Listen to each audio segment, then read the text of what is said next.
Mr. President, please be a decent human being. Kuwa muungwana, kuwa na shukurani. Sisi ndio tulikusaidia. Wacha kujifanya saizi eti sijui unajifanya nini. Please, amani aje my friend. Sasa eti wewe sasa unaanza kunithreaten mimi. Ati utanifanya nini? Bora usiue watoto wangu. Lakini mimi na wewe tafadhali tuheshimiane. Welcome to Primetime Analysis, ladies and gentlemen. On Saturday evening, the home of President Uhuru Kenyatta's son was raided, and it was reported that the raid was supposed to be conducted in 3 homes within the current region. But one of the most notable and the most suspicious raid that hit the headlines is that of the raid on the former president's son's house. In fact, as any parent would do, President Uhuru Kenyatta came out guns blazing and furious at the attack that this regime meted on his family. He noted that his mother's life has been threatened. He has also noted that the security for his mother and even for him has been scaled down and in some instances withdrawn fully. And therefore, he said to this regime that he is out to protect his family. Many would ask, why would President William Ruto plan to raid the home of immediate former president? In this analysis, I want us to look at the main reasons why William Ruto thought it right to attack or to raid President Uhuru Kenyatta's son's home and to order return of various guns that were alleged to be possessed by members of that family. The first reason why I think William Ruto has gone after Kenyatta's family is pure vengeance. And this has been seen in the war and coup that is in Jubilee Party. It has also been seen by the trade restrictions that businesses associated with the family has received. And it is also seen by this direct attack where the family has now been brought into forefront of the war. But before I tell you anything, kindly watch this video. I also know that serving as deputy president, I may have fallen short of expectations of my boss, His Excellency the President, my good friend. I ask for your forgiveness.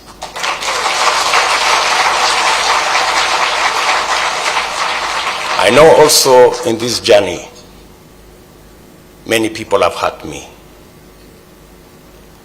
But on this prayer breakfast, everybody, I forgive everybody. I want us to go into this election free of the debt of hurt and free of the debt of forgiveness. We are all human beings, and the Bible says in Isaiah 1:18, we have fallen short. So where we have fallen short, you will note that President William Ruto, then the deputy president, is speaking with a lot of anger. Even at the prayer breakfast, the first meeting there was the prayer breakfast. In that talk, where he was asking for forgiveness, look at him. Look at how he's trembling. Look at how he's talking. You will know that he is someone who is out to ensure that those who have persecuted him get to have a taste of their own medicine. My only reason and my only question that I would ask is that why would President William Ruto now bring in the family of the first president of this republic into his political wars? As President Uhuru Kenyatta said, leave my family out of this and let us face each other one on one. And if you can remember, listen to how William Ruto, when he was the deputy president, talked so harsh about President Uhuru Kenyatta. Mr. President, please be a decent human being. Kuwa muungwana, kuwa na shukurani. Sisi ndio tulikusaidia. Wacha kujifanya saizi eti sijui unajifanya nini. Please, ama niaje my friend. Sasa eti wewe sasa unaanza kunithreaten mimi. Ati utanifanya nini? Bora usiue watoto wangu. Lakini mimi na wewe tafadhali tuheshimiane. The high campaign pitch when President William Ruto went to his region, he decided to stroke tribal emotions, and he talked to his populace and told them that this man is not just after me, but he's also after my family. And that is why you hear him saying that stop talking about me. Me and you, we will face each other head on. And if you do not kill my children, me and you, we will not have any problem. I am perplexed and wondering and asking myself questions. Why now? If William Ruto knew that family is this sacred, and to the best of my knowledge, I do not remember anywhere where President Uhuru Kenyatta tried in any way to attack or touch William Ruto's family. For me, by then I thought that this was just a campaign strategy that William Ruto was using to appeal to the emotions of voters in that region. The second reason why I think this war has been raged towards Kenyatta family and even other opposition leaders.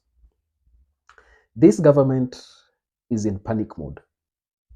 You also remember when Raila Odinga held the rally at Kamkunji, after which he said that people are going to meet at Central Park. The large population that accompanied him from Kamkunji, it sent a strong warning to the government. And the government knew that if this population is not dispersed and disorganized, we will be finished in a short time. That is why the government is using every means to persecute anybody who is seen to be strongly aligned to the opposition leaders. The government has turned this thing into an opposition thing, that it is no longer about cost of living. It is all about desire to get power through backdoor. Listen to this clip from Kimani Ichung'wah to understand what this government thinks of the demonstrations. Azi tuliwashinda kwa kura.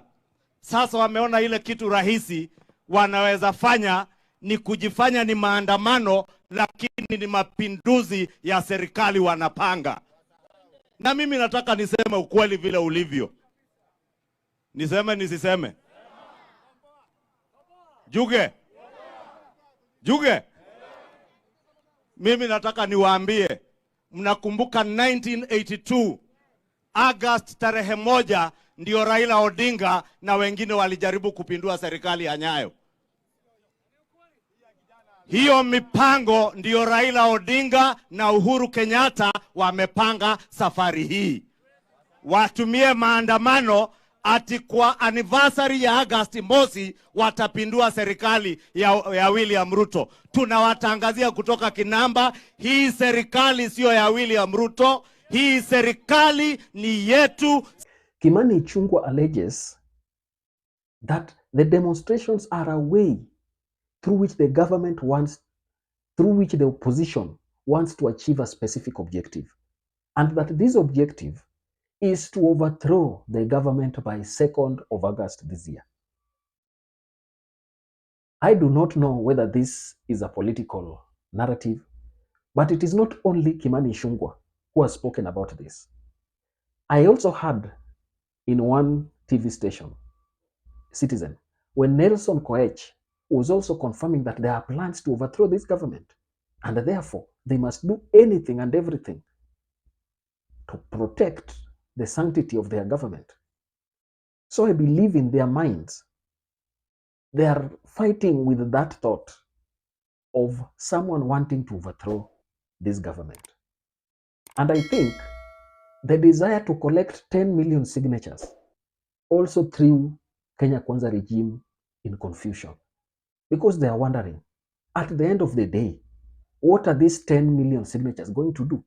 And that is why you saw lawyers, political analysts trying to understand what Azimio wants to achieve with this objective. So the government is in panic mode and it is beating everything. It is total in war and no one is being spared. So as a way to ensure that they tame the population, they have decided to hit hard on everybody who appears to be opposing this government. The third reason why President William Ruto has decided to go tough on the opposition and the Kenyatta family, and especially that Kenyatta family issue, it is a way of controlling the narrative in the country. In the last week, if you looked at social media, if you looked at everywhere, informal discussions that people have, if you looked at the mainstream media, people were talking about cost of living and the impact of increasing VAT on fuel. Remember, it was just the first 2 weeks after the VAT started to be implemented. And Kenyans were now facing hard reality with what the finance bill has cost them. By hitting people all over, going to raid President Uhuru Kenyatta's son home, those are strategies to focus media away from important issues. You know, media works on a breaking news basis, whereby anything new gets the priority in showing and it becomes the topic of discussion. So right now, if you look at most media stations, the topic is raiding of Kenyatta family, why Kenyatta, demonstrations, impact of demonstrations on economy, why finance bill, but no one is talking about the impact of this bill on cost of living. So the government has succeeded, for me, in ensuring that the narrative remains about the leaders who are arrested here and there, and media concentrates in many. And they are not, it's not one person.